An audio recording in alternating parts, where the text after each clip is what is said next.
Hello and welcome back to the Emotionless podcast. My name is Logan, and as always, I will be your host.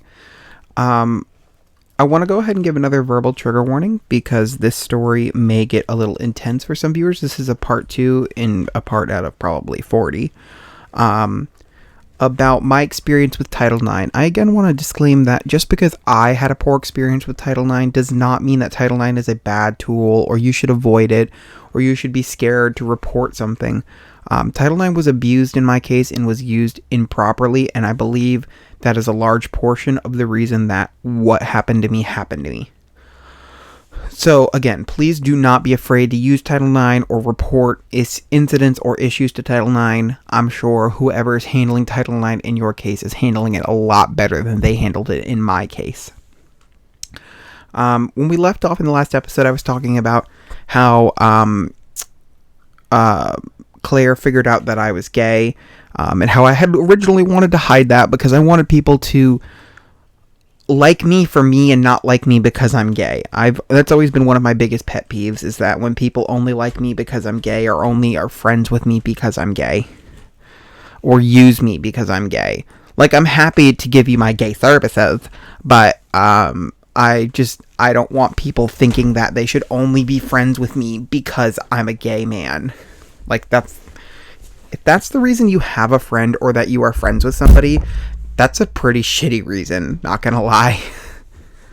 And I can't think of a single gay person that would approve of that. So me and Claire continued our friendship for quite a while. About 2 weeks into being at Beacon College, Hurricane... Oh God, Lord, which one? Irma, something like that hit Florida, and shit hit the fan, to say the least. We were told that we were not supposed to leave an apartment after Friday night, so we all roomed in my friend's apartment,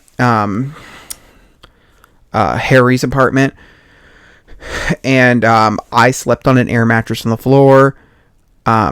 Claire slept on Harry's mattress that she stole from him. Harry slept on the floor.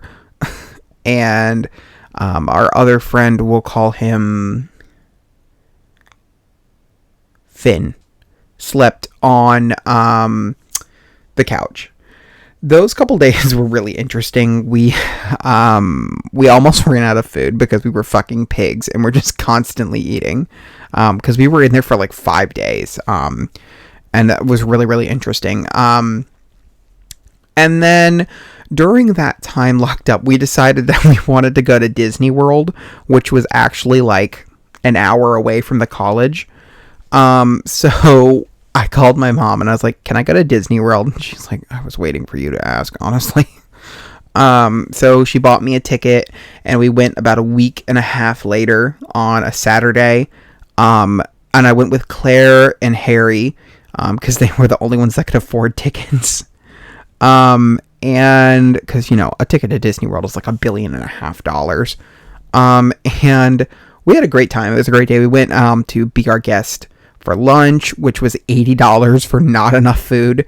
Although free drink refills, that was nice. I was not expecting that, and that was very nice. And the mac and cheese was actually pretty good.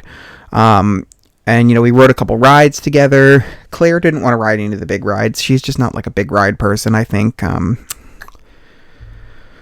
maybe it's because a lot of the big rides went through puddles and you'd have to get splashed and shit, and she didn't want to deal with that. And I don't blame you either.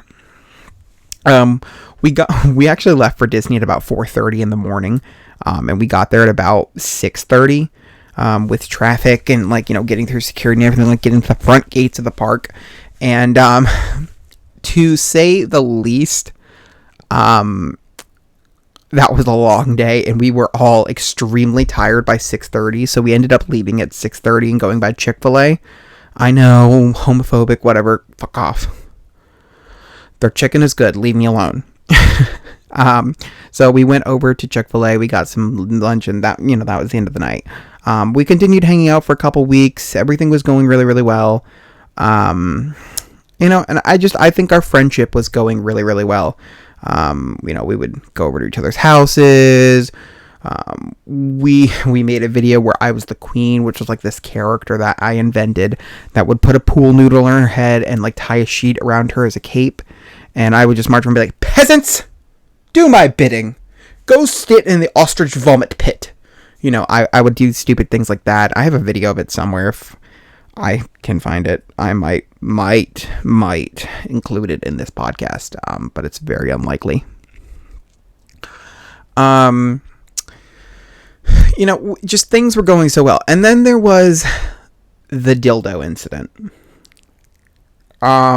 So we went to the Mall of Florida, which is kind of like a tourist destination in some ways. There's just so much to do. And we went by Spencer's, and I decided to buy a large vibrating blue neon dildo. Never actually used it. Well, I should say used it its intended way. I instead took the suction cup part of it on the end and suction cupped it to my forehead and ran around screaming, "I'm a gay unicorn. Look at my dildo horn." And funnily enough, somebody found that offensive and they reported it to the school, who called me in and gave me a disciplinary warning for running around the courtyards with a dildo on my forehead.